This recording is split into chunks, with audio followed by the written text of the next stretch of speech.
reserved for mothers now, mainly, but it has to be for mothers and fathers, for men and women, to change the behavior, to achieve gender equality. And also because men and women have to be out of work the same continuous length of time if we want equal pay. We cannot say that we want equal pay if we don't promote the same time out of work continuous by women and men. Then we agree with the goal, but the problem is that the policies are not designed in such a way that this goal is attainable. Why not? Well, we have the evidence, and now the European Commission recognizes this evidence. The evidence about the behavior of men is that most men take parental leave which is non-transferable and well-paid, paid at more than 80%. For instance, in Spain, men take 4 weeks, 90%, which are the part non-transferable and 100% paid. In Sweden, they take 3 months. Also, only that these 3 months they are able to take them in a piecemeal way during 12 years, and this is a problem. But they take this kind of leave, and most men do not take leave which is transferable or not well paid. Then, what is the PLENT proposal? If we know that, and we know men and women have equal use of total parental leave, then we promote a reform in each country so that total leave is non-transferable, equal in length for each parent, and paid at 100% of the salary.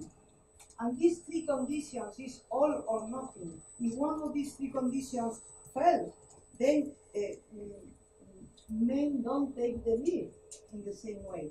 And it is this proposal is because this is what works for men to take the leave, but it's also because it is fair. Because it's not fair unpaid leave or badly paid leave is not fair. Transferable leave is not fair because we have individual rights, individual responsibilities. And of course, an equal length is not fair because we are for gender equality. We are for equal use. The European Commission states. Then, and also, we want this reform, but over the years, after our experience, we add more and more conditions, and the conditions we add is that we don't want a small print, like taking the leave during 12 years, like other small prints that we find now in the European Commission proposal of directive, and I'm going to explain now. Okay, this is the PLENT proposal. And how are current leave policies in Europe now? Well, this chart is made by the European Commission, which is very good. It's a very good chart. This in the last report on equality between women and men in the European Union. This annual report by the European Commission. This chart is very good because the European Commission, for the first time, put together the transferable leave with the leave for women. Because in fact, transferable leave is for women. Then the blue bars are transferable and women's leave, because it's for women. And the European Commission call them mothers. And then the red bars is what is reserved, non-transferable, and paid for fathers. As you can see, the imbalance is totally unequal. But also, I have to add, we don't have time now to go into the details, but we have to add that, for instance, in France, it seems that fathers have more than 20 weeks, but in fact, only 4% of fathers in France take more than 2 weeks. Why? Because a part of these 2 weeks, which are 100% paid, the other weeks are less than 80% paid. And if it is less than 80% paid, then it's not for men. They don't take it. But you see generally the imbalance. To sum it up, what happens now is that the legislation, it is in such a way that in most countries the effect is that mothers take more than 10 months in one block after the birth, as you see. 10 months is the black bar. And fathers take a short period, some days or 2 or 3 weeks, during the mother's leave, because it's after the birth, it's simultaneous with the mother. Then it means that they are not in charge of the baby. And then fathers take also some time in a piecemeal way during several years, which is not being in charge of the baby either during the first year. This is the actual, the current legislation and the effects. What is the new European Commission proposal? Well, as Tanya said, is a new non-transferable 4 months parental leave for each parent. Then it's equal and non-transferable. It's great. The European Commission seems to have understood that leave should be equal and non-transferable and paid. But there is a small print inside. And the thing is that this leave can be taken during the first 12 years of the child. Also, it can be taken part-time in connection with reduced working hours, which means that women and men are going to make different, completely different use of that, because the experience says that if you put one leave and you allow women to have twice the time but half the pay, women take it because they don't have other alternatives. That is what is going to happen. But men would take half part-time but in connection with work. Then it means that women are leaving their jobs for much longer, but men are not leaving their job for any time. And also it is paid at 6 level, which means in Spain 75%, in other countries 6%, is below the 80% barrier where men take leave. Then it means that most men are probably not taking all the leave or etc. But in addition, the European Commission proposes a new 10-day paternity leave to be taken at the date of child's birth. Also paid at the 6 leave level, and also is 10 days. What is the effect that we can predict according to the experience that nobody denies? What it happens is that mothers can take the old maternity leave, which is more than 4 months in most countries, but the old maternity leave exists. And they take, virtually 100% of mothers take this leave. And then mothers are taking the new parental leave, but with the possibility of taking it part-time, extending the period, which means taking it full-time with half pay. Then, altogether, it means that mothers are staying 1 year, because it's 4 months plus 8 months, 1 year in charge of the baby, 1 year out of work, continuously, out of the labor market for 1 year. And what about fathers? Fathers will take, probably, not all, because it's not well paid. It's not paid but more than 80%, but many fathers maybe will take, because they have already in the countries paid 2 weeks paid at 100% in many countries.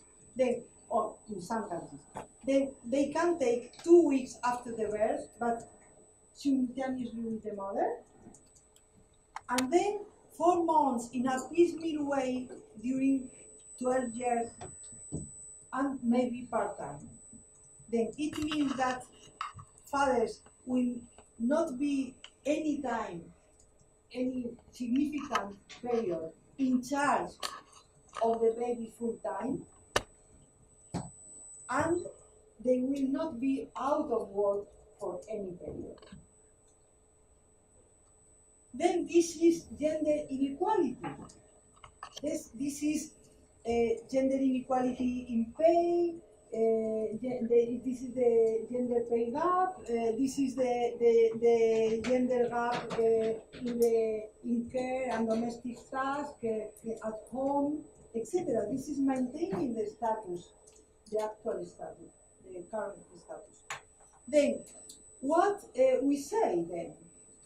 Then we say, okay, at least, first thing, at least this is not fair. I mean, the 12 years is not fair. It has to be 1 year, because the parental leave is before childcare. At 8 years, there is childcare. It's the first year that, according to experts, is first year that the child should be cared at home, not after that. Then it's 1 year. If we allow part-time, it has to be conditioned on being at work, so that women are not forced to take twice the time and half the pay. And then it should pay at 100%, because it's not fair saying someone you go home to care and then you lose salary. And paternity leave, why 10 days? This is not fair. Women have already 14 weeks. We say that the European Commission says that we want equal use. Okay, equal use then is the same period also, altogether. And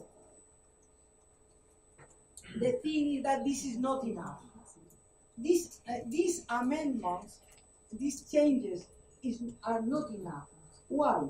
Because actually, what is it about? It's not about establishing a minimum. We are talking about gender equality. And a minimum is not enough for gender equality. It depends on the countries. And what we need is gender equality in all countries. In each country, we will have a different roadmap. But the European Commission should be concerned not only about having a minimum, but having a roadmap to gender equality in each country. Then we propose a directive, only one directive, not 2 directives. The European Commission recognizes that 2 directives is not right. It is written in the proposal. Which two directives? The 2 directives, the maternity leave directive and the parental leave directive. We have to unify in one directive for one problem, for one need. And this directive, this single European directive on paternity, maternity, parental leave should force the countries to have a roadmap to equal, non-transferable and fully paid parental leave without small strings in all countries, because as the European Commission said, this is what is achieving equal use by women and men, and this equal use is a precondition for gender equality. Thank you.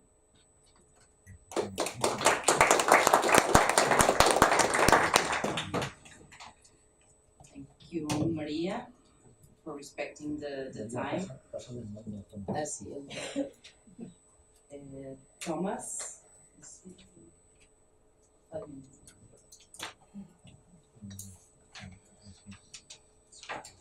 Yeah, I'm from Sweden, and we have one of the most generous parental insurance in the world, and we've had it for over 40 years. I think we can draw some conclusions from our experience.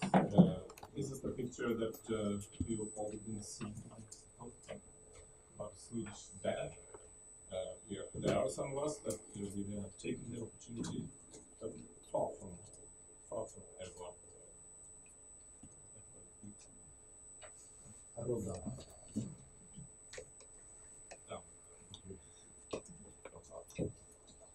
Today we have 480 days of parental leave for each child, and it's divided for each parent, 240 days, but it's only 90 days that are reserved since 2016. We started with 1 month in 1995, that couldn't be transferable. Now we have 3 months. But the Swedish government isn't quite. They have started an inquiry that conducted a review of the rules for parental leave and parental insurance. We haven't heard any rumors from it, but it will be presented on December 20th. Because the situation is that many in Sweden claim only 1/5 of the parental leave days during the first 2 years of the child. As Maria said, it's overall over 3 months during 12 years or 8 years. It was earlier. And mostly during World Soccer Championship, the Olympics, or while the mother is on vacation. So the important time of more than 2 months as in charge of the children, most men don't do it. And actually, 1/4 of every father doesn't claim any parental leave at all, despite this great opportunity, the world's greatest parental leave insurance. The Swedish Social Insurance Agency has shown that both women and men are more likely to do a greater part of household and care work, and to work less after having completed parental leave. They claim a larger proportion of parental leave. And this other research shows this to all over the world, actually, as Maria told you. Then what needs to be done? Our organization, Men for Gender Equality, advocates for that the parental leave in Sweden needs to change into an individual, non-transferable leave. And this week, actually, when the associate professor Anne Bashir from the finance department claims in a new study in the report, different gender, different pay, that individual non-transferable parental leave is one of the most important measures for women and men to gain equal pay. So it's not only the gender equality in the family, it's also strong way for equal pay.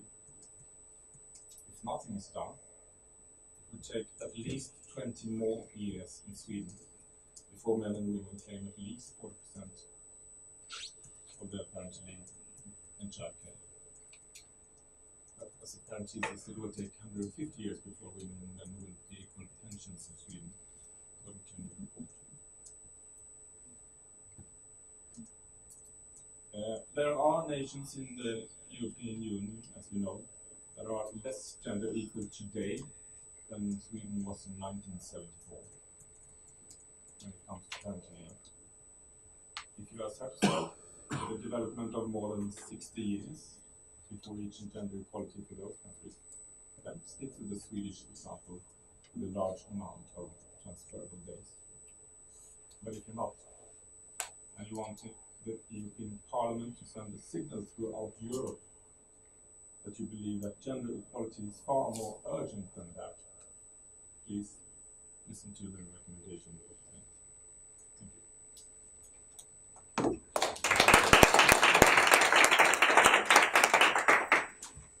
Thank you, Thomas. So giving the floor to the United Kingdom, Adrian Bridges. That's great. I know, that's fine. Right, thank you. Very good to be here today. I'm going to tell you some of the boring detail about the United Kingdom as an example of absolutely terrible practice. But before I get on to that, I want to make three particular general points about the importance of the design of parenting leave design. It's often said, oh, men don't take the leave because of cultural factors, they're scared they won't be able to get on in employment, and the cultural factors are kind of presented as a sort of reason. But in fact, the design of parenting leave is one of the principal architects of the gender culture, right?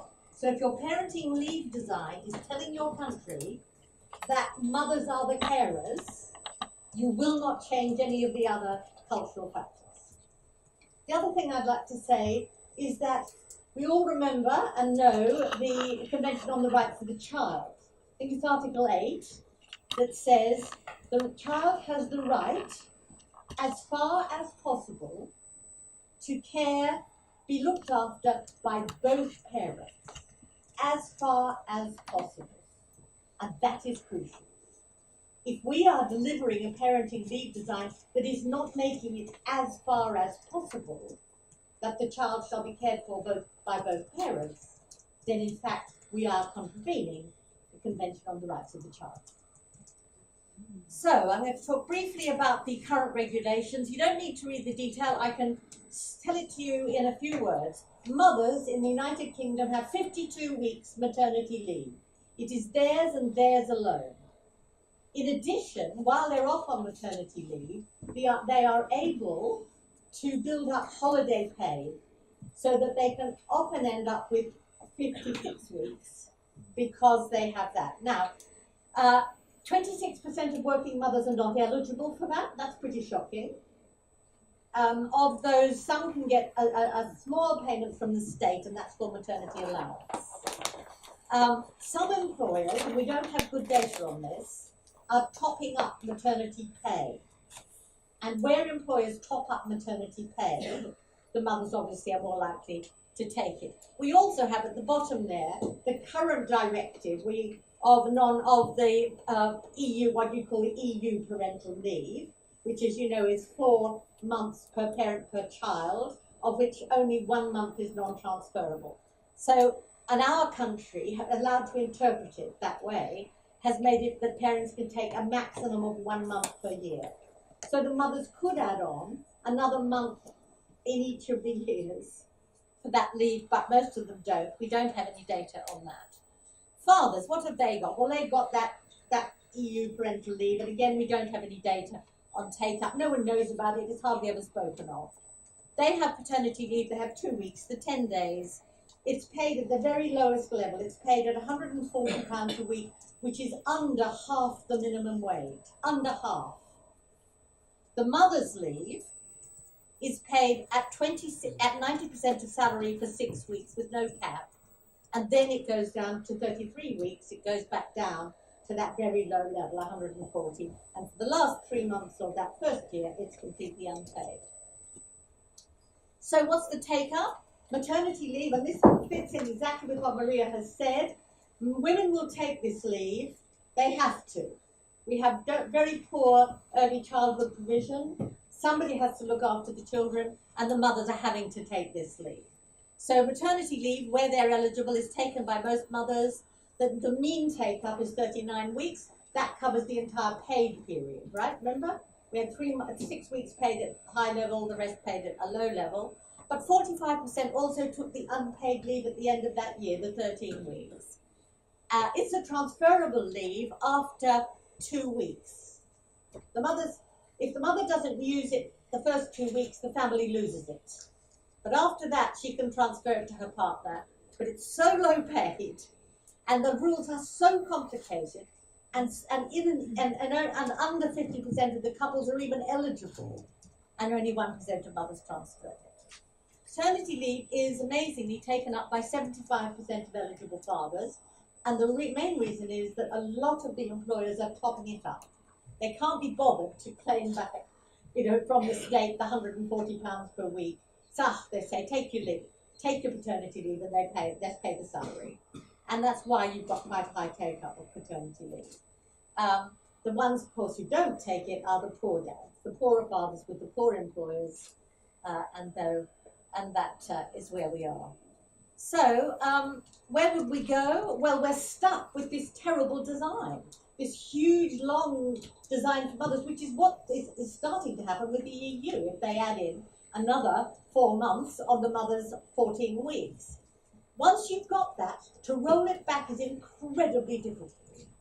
So what we're going to have to do is to introduce another leave for fathers, which we might call a paternal leave, which runs in parallel with the mother's maternity leave, is individual right to the father, is individual, can't be transferred, and the aim is to pay it at a higher level, so that we pay the first 6 weeks of that in parity with the mothers at 90% of salary. 1 minute to go up, 90% of salary, which we hope then would make the families at least use that 6 weeks in the first year. We don't know, it is the only thing at the moment that we can do. The aim would be then to gradually pay more to both mothers and fathers, because 6 weeks at 90% of salary is pretty mean for mothers, to keep paying it and gradually building it up equitably until you get to 6 months for each well paid. I've got just one more minute or 40 seconds, so I thought I would just show you a couple of pictures. Oh, they're not up there. Never mind.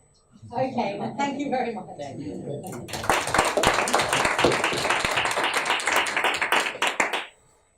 Mariano?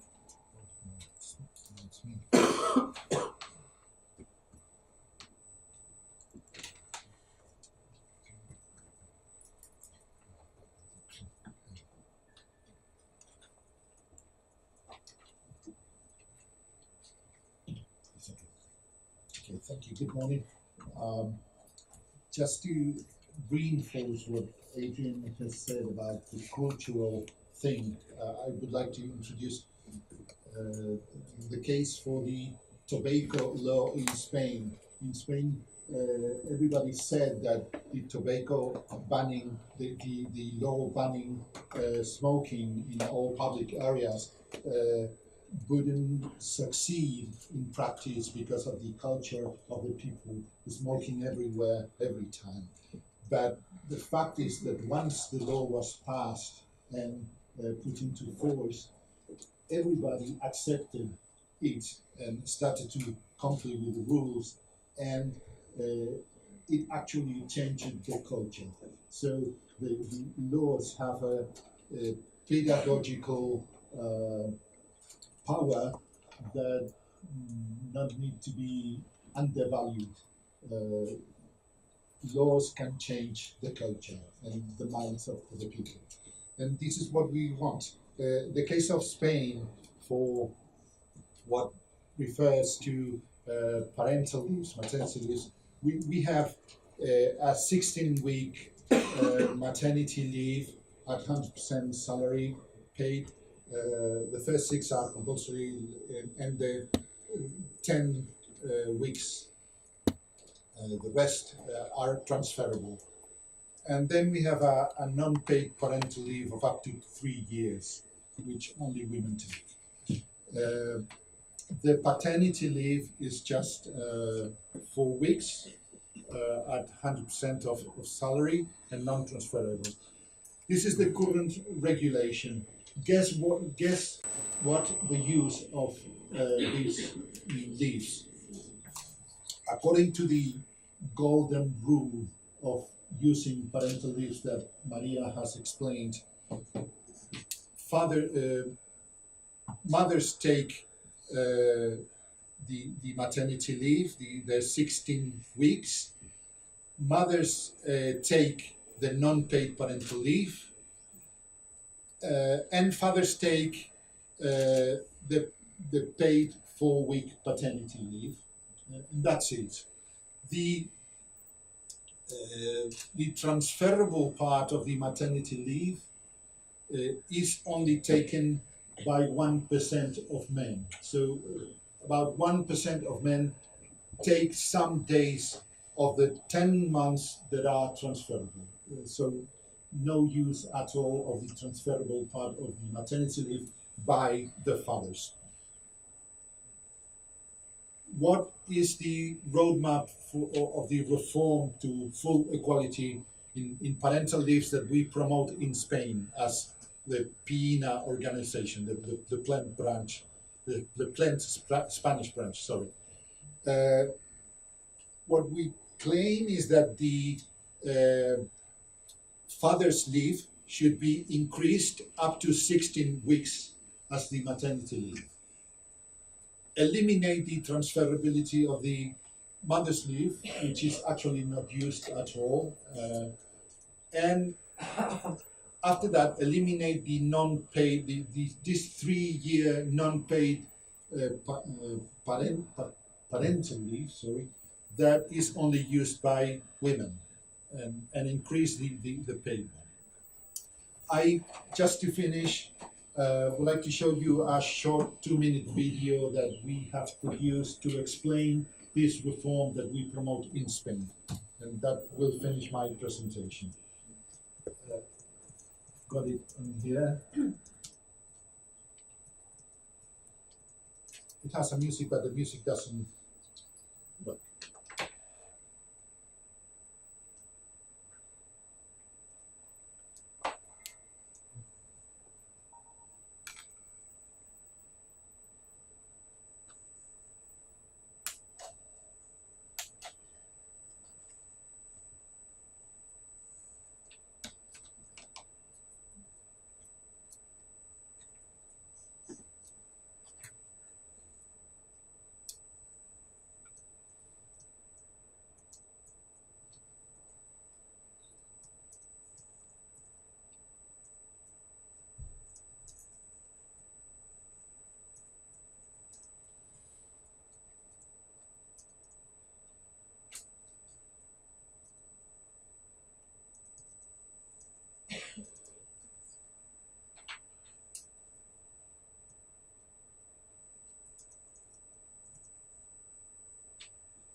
Okay, this is it. Thank you for looking at it with such an attention.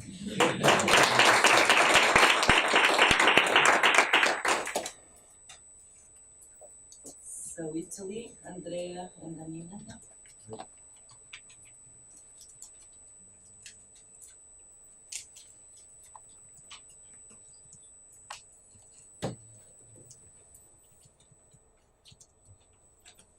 So, how is the situation in Italy? Let's say there is a lot of space for improvement.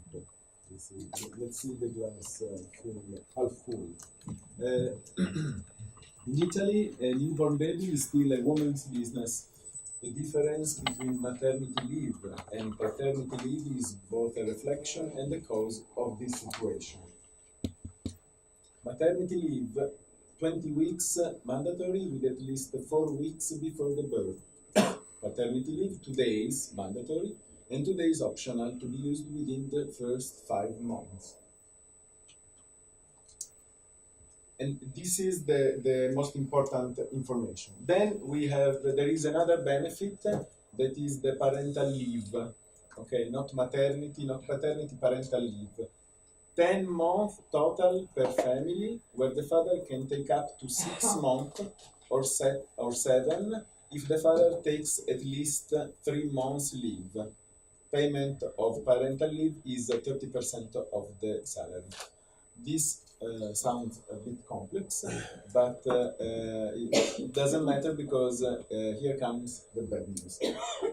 According to INPS, National Institute for Social Security, 85% of employees using parental leave in 2015 were women and only 15% men. So they failed to engage men also with parental leave. This is why we think that in Italy, PLENT is the only change concerning family policies that can have a real cultural impact and ensure an effective change in men's behavior and that of employers. Now, how do we think that we can introduce PLENT in Italy? It's important to build on the existing mandatory leave, paternity leave, not parental, paternity leave, which must be improved, especially in the length. Improving the optional leave, parental leave, which doesn't address the cultural stereotypes about masculinity and fatherhood, would therefore be risky. We think that there is not real change in doing that. We think that paternity leave should be extended over the years until it reaches the same length as maternity leave, raising compensation of the latter to 100% of the actual salary. Maternity leave should not be decreased, but its use should be more flexible, because now it isn't enough. Implementing PLENT in Italy, the PLENT reform, we think that will initiate a virtuous circle consisting of three steps. Women will be able to count on a real help from their partners when it comes to caregiving and domestic work when a baby is born. Men will learn that becoming a father is an event which requires a period of pause in their lives, during which they will be allowed to process their new condition and acquire new skills in the delicate task of caregiving. And the reform will drive the labor market to end the discrimination of women and close the gender employment gap, now at 20%. At the very least, during job interviews, employers will direct that hideous question, are you planning to have a baby? To both men and women, and this will make it easier to fight back. In conclusion, if you care about family and well-being and gender equality, okay. Thank you very much.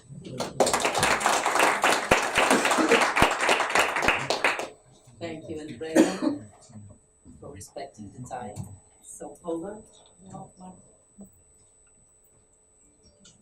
Thank you, and good morning, everyone. And very much was said already, so thank you so much for the presentations. And Maria said about general consequences of parental leaves, and Poland is working toward this phenomena. So it's like most of women, 99% of mothers, choose the option of staying with the child for almost a year. It's 52 weeks with 80% payment option, and this is what women choose because the parental is transferable, and each woman takes first 26 weeks on 100%, then the second part of 26 weeks is paid 60%. So there is an incentive for a woman to decide in the first 20 days after birth to take the whole time for herself. So 99% of mothers choose this option, 1% of mothers take parental leave, and 30% of mothers take paternity leave. And the paternity leave in Poland is 2 weeks, it's non-transferable, it's 100% paid. And it can be taken within the first 22 years after the birth. In consequence, this is also important that the parental can be taken within the until the child is 6-year-old, which is also a wrong policy, as I will say later, because in consequence we have no equality and no work-life balance, and this is so what we need and what we will be looking for is exactly the PLENT's recommendation is 2 weeks of compulsory leave after the birth for both mother and father. And I believe that the first year is the year when the bonding and when the competence that Andrea was saying, the skills are being built. So we would like this to happen. And so it's 14 weeks of maternal leave, and which is now 100% paid, not transferable, and this is what we have. We would like 14 weeks of maternity leave on the same grounds, which we don't have. And what I would like to discuss now is that there is not much lobbying happening in Poland for this change.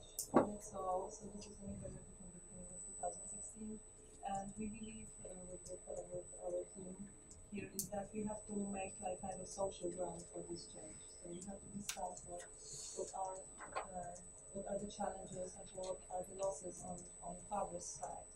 And we see the new generation is much more for work-life balance. So they are not. It's not that every father wants to be in the labor market all the time and want to be the only parent. So we think there is a space for this change, and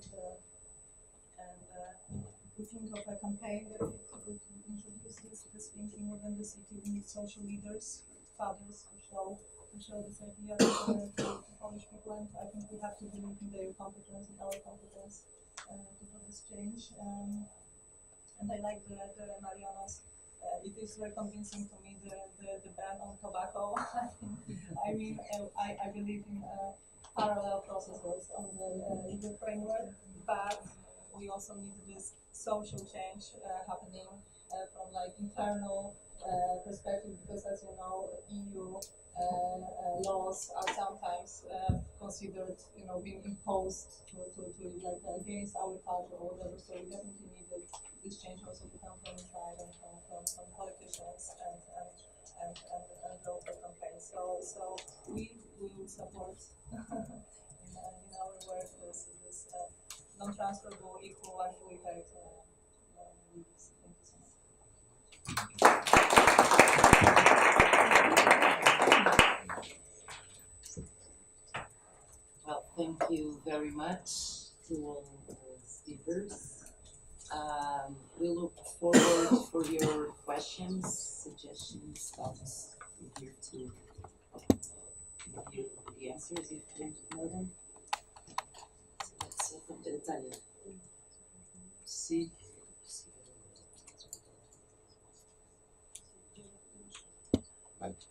Tanya will introduce the EPs first. Sí, para aprovechar el tiempo, porque tampoco tenemos mucho, estamos bien, proponía quizá que comencemos la ronda de diputadas y diputados que están llevando el informe en sus respectivos grupos y después ya poder hacer un debate quizá más abierto en las personas que estamos aquí que quieran participar. Porque bueno, pues tenemos la suerte, y agradezco también que hayáis venido, que tenemos aquí a todas las personas, prácticamente, o casi todas, que van a trabajar este informe en el Parlamento, ¿no? Yo creo que es una ocasión muy buena para comenzar ese trabajo. Van a hablar la señora Agnieszka Kolowska, disculpe la pronunciación, que es de IPP, y es la persona ponente del informe. La señora María Arena, de Sandí, es Shadow Rapporteur, es reportera de la sombra por parte del Sandí en la Comisión de Empleo. Renate Weber, ella es de ALDE y es la Shadow Rapporteur de Empleo. Tatiana Zanoka, de Los Verdes, no lo leía, y es la shadow rapporteur de empleo. Ernest Urtasun, que es de los Verdes, es shadow rapporteur de FEM, y Constantina Cuneva, que es shadow rapporteur de FEM, de UNGL, compañera de mi grupo. Quiero disculpar a Malin Björk, que ha estado aquí pero se ha tenido que ir, compañera también de UNGL, de Suecia, que quería hablar, a ver si más tarde se podía hacer. Así que comenzamos. Thank you very much, Madam Chair, Tanya. First of all, I'd like to thank you for the possibility of being here for the invitation, and thank you very much for Tanya Gonzalez for organizing this meeting, this early discussion, I think first in this Parliament, early discussion about this very important file. And because I have also organized a great possibility to speak in my mother tongue, Polish, if you don't mind, I would like to switch to my mother tongue Polish, but most of you don't speak Polish, so we will need to if you can, yes? Yes. Yeah.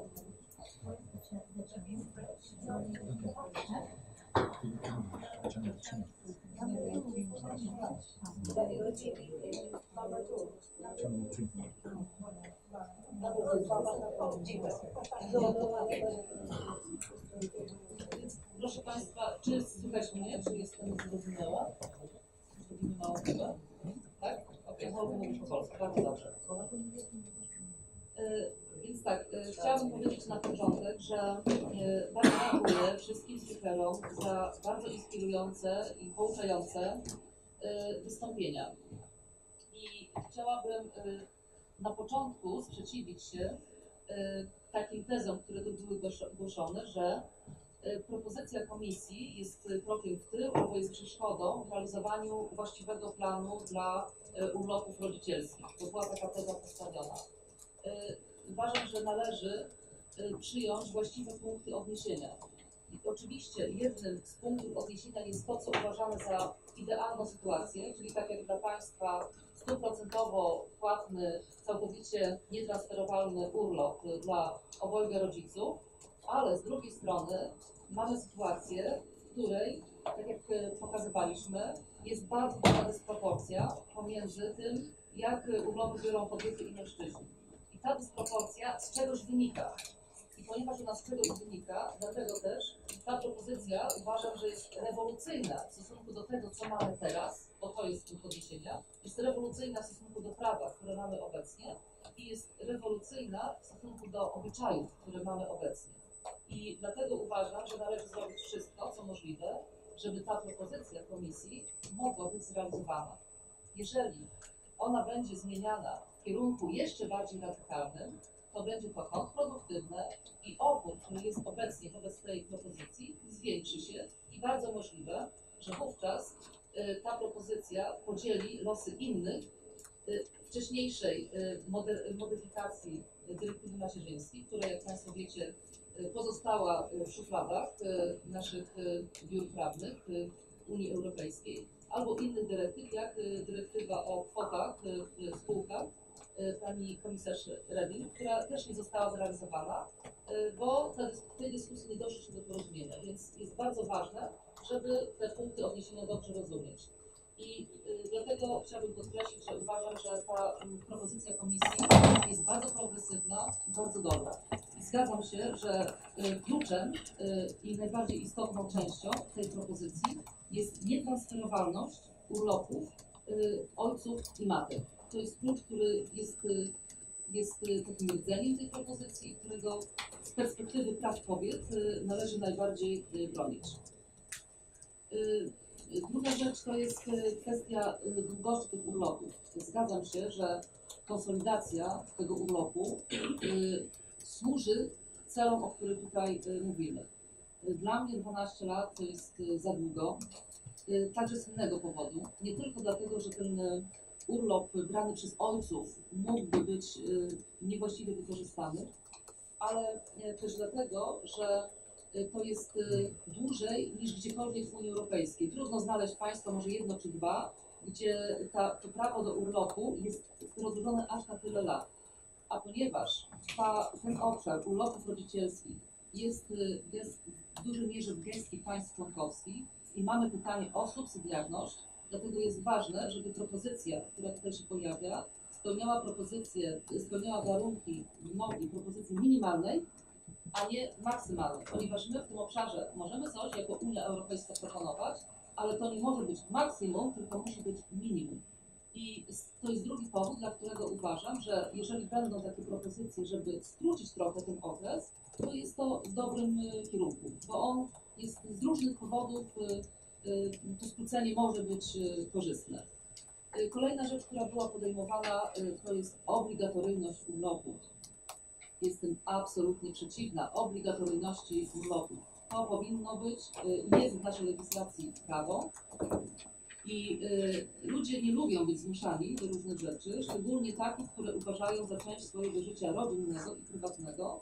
I dlatego jestem całkowicie przeciwna wprowadzaniu obligatoryjności tych urlopów. Powinniśmy zrobić wszystko, co możliwe, żeby mężczyźni, ojcowie chcieli z tych urlopów korzystać i uważam, że miękkie instrumenty będą bardziej właściwe niż forsowanie na poziomie legislacji obowiązkowości urlopu ojcowskiego. Lepsze jest działanie instrumentem finansowym. Na przykład w Polsce mamy dwutygodniowy urlop ojcowski płatny w 100%. Wprowadziliśmy go w zeszłej kadencji, przez rząd w zeszłej kadencji, w którym miałam przyjemność uczestniczyć. Jestem dumna, że to zrobiliśmy. I na początku bardzo niewielu mężczyzn korzystało z tego urlopu, ale on staje się bardziej i bardziej modny. Stał się modny, tak? Mężczyźni chcą brać ten urlop. Też dlatego, że on jest w 100% płatny oczywiście, ale to jest tylko 2 tygodnie i państwo mogą udźwignąć taki wysiłek finansowy. Jeżeli chodzi o ten urlop rodzicielski w bardzo wielu państwach w Unii Europejskiej, ten urlop jest w ogóle niepłatny na poziomie 0, albo jest płatny o wiele niżej niż wynosi propozycja komisji, czyli poziom tej płatności urlopu chorobowego. Więc ta propozycja jest wystarczająco ambitna i nie powinniśmy jej podwyższać, dlatego że dla wielu państw będzie bardzo duży wysiłek, żeby w ogóle tej propozycji sprostać. I na koniec chciałabym powiedzieć, że jakkolwiek w tym gronie pewnie znakomita większość z nas albo wszyscy zgadzają się z celami tej propozycji i instrumentami, które są zastosowane, takim jak nietransferowalność tego urlopu, to ta propozycja musi być zaoferowana wszystkim obywatelom Unii Europejskiej, a wśród nich jest wielu takich, którzy mają inny świat wartości i dla których transferowalność jest bardzo ważną wartością, którą chcieliby utrzymać. Więc to jest też taki obszar, który na pewno będziemy długo dyskutować, ale ważne jest, żeby, jeżeli mamy tutaj organizacje pozarządowe, żeby tłumaczyć wszystkim, dlaczego ta nietransferowalność jest ważna, bo moim zdaniem mniejszość krajów Unii Europejskiej będzie chętna, żeby ten urlop był nietransferowalny. I jeszcze jedna rzecz, jeżeli patrzymy, kto tej propozycji sprzyja, propozycji Komisji Europejskiej, to widzimy, że właściwie oprócz związków zawodowych bardzo dużo partnerów społecznych jest przeciwko tej propozycji. Więc znowu każda dyskusja, taka jak ta, jest na wagę złota, po to, żeby można było argumenty, które są istotne, przedstawić publicznie. Bardzo dziękuję.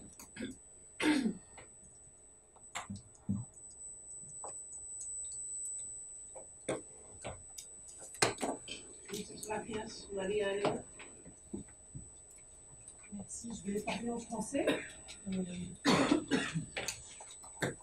Merci. Tout d'abord, merci Tania pour l'organisation de cette rencontre, parce que je pense qu'elle nous a permis, dans les différentes présentations, de voir à la fois quels étaient les enjeux de la question des congés. Enfin, je n'aime pas le mot congé en français, je préfère le mot leave de l'anglais. Mais en français, on parle des congés parentaux, maternité, paternité et parentale. Elle permet de voir un peu les constats dans les différents pays avec différentes cultures, et je pense que le modèle suédois scandinave qui nous a été présenté montre que même s'il peut être considéré comme modèle, il présente malgré tout des améliorations qui peuvent être apportées, et puis des réalités qui sont des réalités du sud ou du centre de l'Europe qui montrent aussi les réalités en ce qui concerne l'organisation des congés. J'ai bien aimé une intervention qui dit à la fois par la loi on peut changer les mentalités, mais par la loi on peut aussi les inscrire dans la tradition, et ce qui fait que la tradition du patriarcat est bien installée aujourd'hui en Europe. It's okay with the translation? No. Not getting in English at all. No English. You have in Polish. Yeah, you have Polish. Everybody has to learn Polish. Yes. Alors, je pense qu'il est important de voir d'où l'on vient. Et c'est vrai qu'il y a eu au niveau du Parlement européen, lors de la précédente législature, un rapport au niveau du Parlement qui avait été réalisé avec un consensus difficile, mais qui n'avait traité que de la question du congé de maternité, une position extrêmement ambitieuse, mais tellement ambitieuse qu'elle avait complètement échoué dans le dialogue de la codécision, c'est-à-dire à la fois avec la Commission et avec le Conseil, ce qui a fait que par la procédure de simplification administrative, eh bien, 5 ans de travail a été perdu dans la mesure où la proposition est passée dans la machine REFIT, et donc nous avons complètement perdu toute l'initiative qui avait été prise et par la Commission et par le Parlement européen en matière d'amélioration du congé de maternité. Donc je pense qu'il y a lieu là de ne pas répéter la même erreur, c'est-à-dire que nous, ce que nous voulons, c'est d'avoir une amélioration des dispositifs. Aujourd'hui, on a une directive qui est à la fois la directive du congé de maternité, mais également la directive du congé parental, qui, faut-il le signaler, est une directive des partenaires sociaux. Et tu l'as dit, autant les partenaires syndicaux sont d'accord d'avancer sur la thématique, le partenaire patronal, aujourd'hui, incarné par Business Europe, a déclaré qu'il ne voulait pas avancer sur cette thématique. Et donc, si on reste dans la directive partenaires sociaux, eh bien, on est sûr de ne pas aboutir à une amélioration du dispositif. Et donc, moi, je relève la volonté de la Commission européenne de sortir de ce non-accord partenaires sociaux et d'en faire une directive de la Commission européenne. Je pense qu'il faut, je dirais, souligner cette initiative venant de la Commission européenne. Elle ne l'a pas toujours fait. C'est important de voir cette volonté de la Commission européenne de venir avec une proposition. Alors moi, j'entends les 3 principes fondamentaux. Le principe de la non-transférabilité du congé parental, ça me semble évident. Il suffit de regarder les statistiques pour voir que la transférabilité inscrit la femme dans un rôle qui est un rôle traditionnel, c'est-à-dire que c'est sur elle que la transférabilité revient, c'est-à-dire qu'elle prend à 100% la charge de la tâche familiale. Et donc, la question de la transférabilité est importante, même si on devrait pouvoir y apporter une sensibilité particulière, parce que tant dans certains pays scandinaves que dans des pays, je dirais, plus traditionnels, la question de la transférabilité fait débat. Et donc, certainement, en négociation, le jour où on sera en négociation avec le Conseil, on devra pouvoir réfléchir à cette question de transférabilité, et peut-être qu'une idée serait de dire on ne pourrait accepter la transférabilité que là où il y a une réelle égalité entre les hommes et les femmes. C'est-à-dire que là où, par exemple, les taux d'emploi entre les hommes et les femmes sont équivalents, là où il n'y a pas de discrimination des femmes à l'emploi. Donc on pourrait inscrire des critères pour aller vers une forme de transférabilité que quand on aura atteint un niveau d'égalité. À partir du moment où on est égal, ma foi, donner quelque chose à mon conjoint si on est dans une forme d'égalité, pourquoi pas? Mais si on n'est pas dans l'égalité, alors la transférabilité ne devrait pas être envisagée. Donc ça, je pense que c'est une première chose. La question du paiement. On parlait de l'incitation à prendre le congé. Le meilleur incitatif à prendre votre congé, c'est le fait qu'il soit payé. C'est le meilleur incitant pour les hommes à prendre leur congé, et on le voit, quand les congés ne sont pas payés, c'est la femme qui le prend, et c'est un appauvrissement de la femme. C'est-à-dire qu'elle doit réduire son temps de travail pour s'occuper des enfants parce qu'elle n'a pas d'alternative, et en plus elle n'est pas payée pour le faire, et donc elle s'appauvrit. Pourquoi la femme devrait-elle s'appauvrir? Je trouve que ce n'est pas logique. Et pourquoi l'homme devrait-il s'appauvrir aussi? Pourquoi le ménage devrait-il s'appauvrir pour assumer cette tâche qui est une tâche familiale? Donc pour moi, pardon. Eh, Creo que no se está escuchando en inglés. No. La traducción no existe. ¿Es un problema técnico o es un problema de...? No está previsto en francés. Ah, c'est parce que j'ai vu français. Okay. If you want me to do it in English, I can do it. Yes. Okay? Is it okay? Yeah? From the beginning. No, not from the beginning. Not from the beginning. So, okay, not from the beginning. So, non-transferability is really important, and I think it's a key issue, but we can discuss about that coming from different countries on if we have the equality between men and women and the employment rate, for example, in a country. We perhaps can speak about transferability, but I think it's better not to speak about that. The second one is how to have the best incentive to take the lead. The best incentive is to be paid. So we have to give the insurance of being paid. The question is who is going to pay for it? Yeah. And I think that we have to discuss about the solidarity organized in the different countries, saying that it has to be paid by the employer. Perhaps we will have some difficulty in achieving it totally. So we have to have solidarity in countries. And solidarity is, for example, the health paying system, the social security system. How is it possible to have it paid in different countries? So I think it's important to have solution on being paid. I'm not getting here the solution, and I think it has to be discussed in different countries, but paying is the best incentive to take it as parental leave. The last point is when. And there is a difficulty because I've heard that for you, it is better to have it for the first 2 years of the baby. I've heard, or first one, I've heard first two. One say 1 year. Okay. The question for the moment is the parental leave is till 8 years, and we have had some family asking to extend the possibility of using it till 12 years. So we have to understand the different arguments. I understand your argument saying that if we are not doing it in the first 1 year, it's leaving mothers alone having discharge for the first 1 year.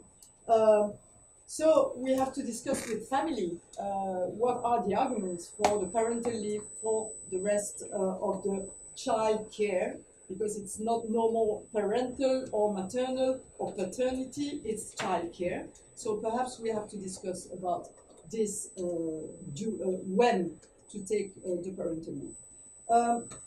So we will have this discussion, and S&D for us, our proposal is the non-transferability, the payment, and we have questions about the when is it possible to have it.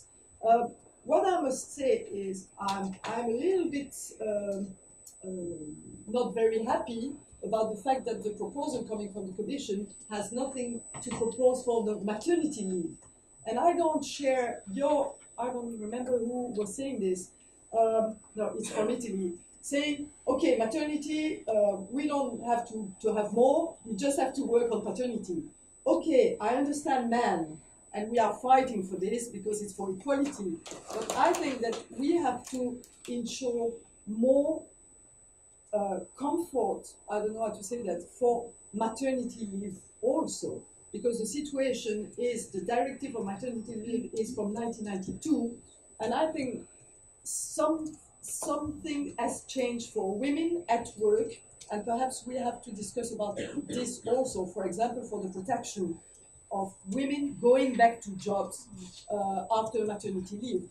And I've seen that the proposal coming from the Commission proposed something for the paternity leave to protect men going back to work, but not improvement for women going back to work. And so perhaps we have something also to do in the part of maternity leave. And I understand that there is not the purpose for today, but there is also a career leave coming from the proposal coming from the Commission, and it is also important for women's and men equality in Europe, because we know that as women we have the charge of family at the beginning of the family for babies, but we also have charge of family at the last period of life with our parents. And we are double punished on this, and so we have to care on care leaves for families and parents, and we know that perhaps in the care leaves we also have to do something to ask men to do their duty in this care leave, and I think the best way is to deal with the payment of this care leave. Now, what we have to do is to convince ourselves to work on this initiative coming from the Commission, coming from different groups. You have seen that we can have different approach on this, but the first that we have to convince is the Council. And I've heard that for the moment only 4 countries, so we are far from majority in the Council. We have to convince the Council. Italy, France says that they don't want to deal with this issue. Italy, I don't know exactly the position.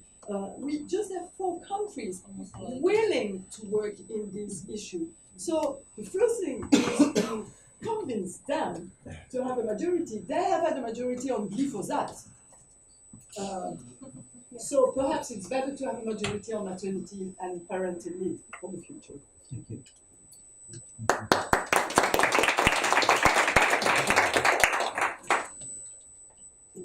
Gracias.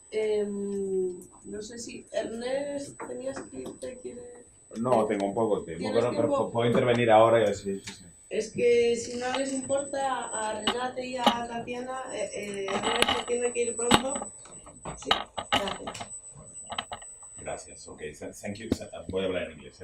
Thank you very much, particularly to Tanya. I think it's very good that we have organized this, and it comes at a very timely moment because we are still now in our groups just discussing the proposal to see the line of amendments, to see what will be the position of the Parliament should be in front of the Council.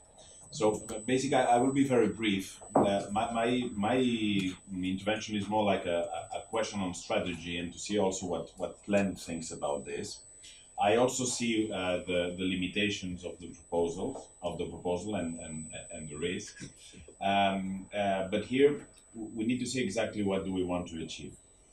One goal can be that we want all the package to be rejected because we think it's not enough, and we want something like, as you propose, one single directive which is covered by everything. I tend not to agree to go that line, but I would like to know your opinion on that. Mainly because the Council already managed to block the former proposal, maternity leave. If this operation now fails again, I think we will enter a long period at EU level where there will be no appetite at all to legislate on that matter. So this is something we need to be aware. I mean, politically, I think if this operation fails, then I think not this Commission, but probably the next one after 2019 will have any appetite to legislate on that. So, is there room to do something and to build a position in the Parliament in order to make things move forward? I think there is, but then we need to see exactly what do we want to achieve. I think that our main objective with that package, since we are not able to touch the maternity leave directive, but the parental and the paternity, would be to try as much as possible to influence a reality in Europe where men do not take the leave. So try to have something at European level that actually has an impact on men having a greater share of the leave, and to put it like in broader terms.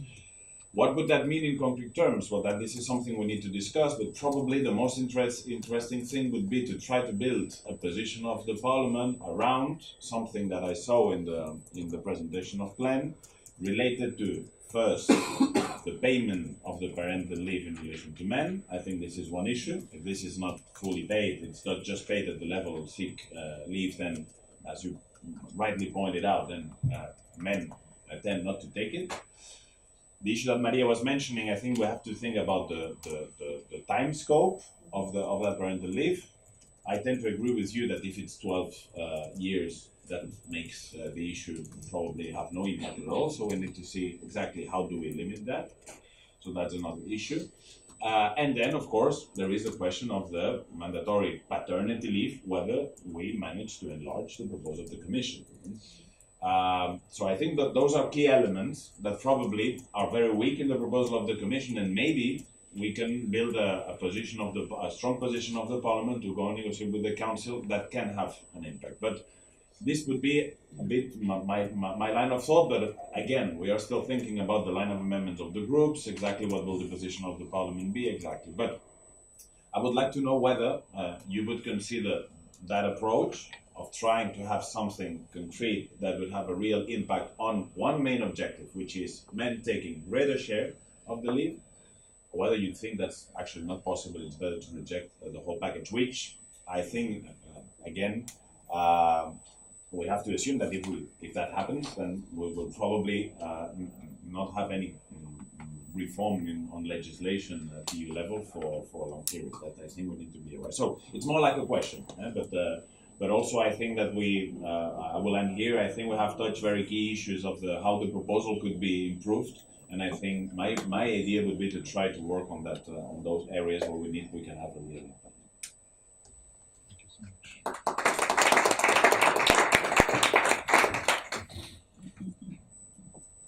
Gracias a todos. Buena primavera. Thank you very much, and thank you for organizing this reunion. I think it's very important. Every single week, probably 2 or 3 meetings on this file because it's extremely important. If there is one thing on which I totally agree is that yes, law shapes our behavior. That's for sure. Whether or not is for good, it's still debatable. If we would change the non-smoking legislation, I'm not so sure that people will continue not to smoke in presence of others in public places. So, you are totally right to be concerned with the gender equality aspect. Moreover, since this directive is based on the article about gender equality. But the truth is that the problem is much more complex than that, and I think that what we saw in that presentation from the Commission, the comparative situation in different countries, shows that the policy on this is different because of other reasons. I don't know how many countries in the European Union really had in view the gender equality when they regulated on this. Yeah, maybe 2 or 3, but not more. Normally it's about demographic policy. Countries that want to have more babies consider that the more you keep the mothers with the baby at home and you can pay for this, they would be in favor of having more babies. This is why you have countries where you have 2 or even 3 years, which of course raises the problem of how the mother would do in the labor market when she comes back, if she comes back. Then of course it is also about the right of the child to be taken care of by both parents, that's for sure. It is also about the right of the woman to actively participate in the labor market. It is about the social security systems in every country. But it is also about maintaining jobs in the European Union. I think that 90% of my meetings until now were with the Association of SMEs. And they all say that when it's about SMEs, in fact, it's about micro enterprises. For them, it's very difficult to deal even with what the directive provides for in this moment, let alone going further.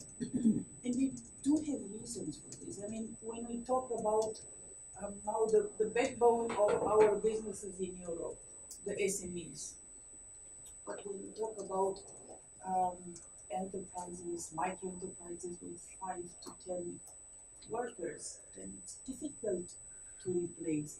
So I guess that when it's about legislating on something so important, all these aspects must be taken into account. this is why I think that the Commission actually went, took a path that is it's a directive, first of all. But it's like member states should take the necessary measures. Okay. So in the end, it will be in the hands of the member states. And I'm also thinking of the timetable of this file, and very difficult, I can imagine, negotiations with the Council. What we know in this moment is that the draft report will be presented to us in March next year, with the vote in the Employment Committee scheduled to take place in July, and then probably to enter negotiations or go for a mandate to the plenary somewhere in September. I don't need to tell you that 2019 is an electoral year, which makes everything much more difficult, I know from previous mandates. So whether or not 10 months of negotiation with the Council would be enough, we shall see. There will be undoubtedly a tendency of many member states to stick to what they have in this moment in their own countries. And to be honest, I think it is also very much about raising awareness, education. In my country, which is it's a very patriarchal, traditional country, men, I don't know, they would take 10 days, probably there would be something acceptable. But even if we had a huge discussion at a certain moment a couple of years ago. None of the women associations, which fought a lot for 80% in terms of pay, none of them raised the issue of equality and of father's right to also stay with the child. And the only thing that women wanted to secure was their right to be paid while they stayed at home. And let's be very honest, we have to think also about something else. The new technologies and the digitalization change a lot the way the labor market is and will be. So I think we have to be very careful how to invest also in women training and retraining when they come back to the labor market. If you ask me, I would prefer, honestly, after 1 year, to see that there are good public services, facilities for the children to be taken care of. I know it is costly, but at least this would provide also jobs for carers, for professional carers, and then the two parents to go and work. But that would be in an ideal world. I'm not so sure that it's possible, and I'm not so sure that governments want to invest that much in taking care of children. And somebody raised even the issue of questioning fathers if they want to have children when they are employed in the interviews. My God, please do. Because I think it's already difficult for women when they go to take a job and they are welcomed with this question. Do you intend to have a child or to have children? So I think we have to make it in such a way. My main concern, honestly, it is very much the possibility of women to come back as soon as possible as qualified workers after spending a certain amount of time with the children at home. I prefer to see the women having this also social life and not isolated with the children at home, although very well paid. That's not the approach that I would favor. Thank you.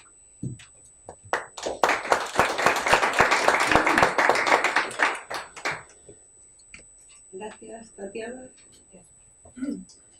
Thank you, Tanya. Which is a short description. And for organizing this event. Thanks to many thanks to PLENT presenting Commission, I didn't hear about single parents. You are saying totally about them, very sorry, I hear this before. I didn't hear all of this. Since Ernest has already explained the position of Greens, I will maybe speak a little bit from another point of view because I was co-rapporteur and rapporteur from the Employment Committee for the report of work-life balance, together with William Kevchuk from Lithuania and Beppe and social benefits. And after this report was approved in the Parliament, the Commission came out with this proposal.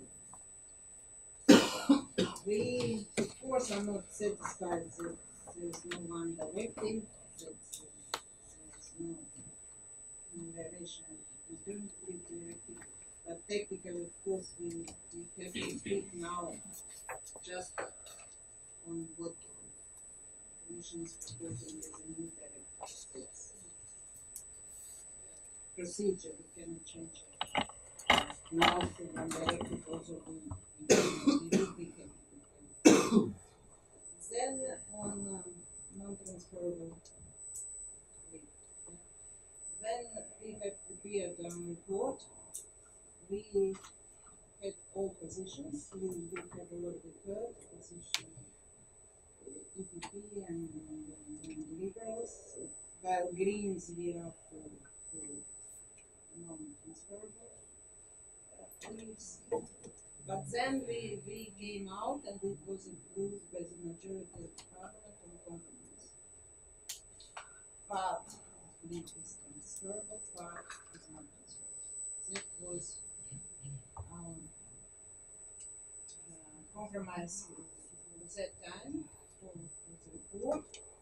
And of course now the Commission proposes non-transferable.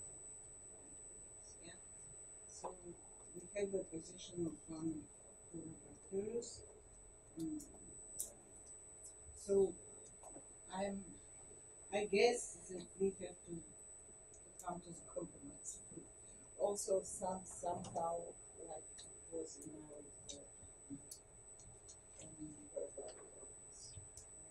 of course we stand in our position. It's not really to achieve it and to get its results.